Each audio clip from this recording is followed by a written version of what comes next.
நாட்டை 3 முறை மிகப்பெரிய பேரிடர் தாக்கி ஆயிரக்கணக்கான மக்கள் பாதிக்கப்பட்ட போதெல்லாம் உடனே வராத நிதி தராத ஒன்றிய நிதியமைச்சர் இப்போது கரூருக்கு மட்டும் உடனே வருகிறார்.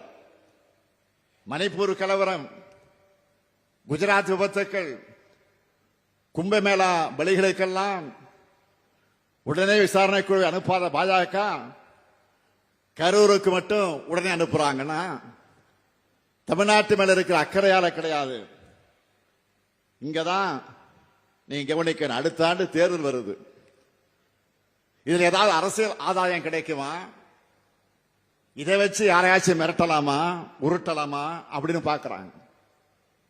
யாருடைய ரத்தத்தையாவது உறிஞ்சி உயிர் வாழ துடிக்கிற ஒட்டுண்ணியாகத்தான் பாஜக இருக்குது.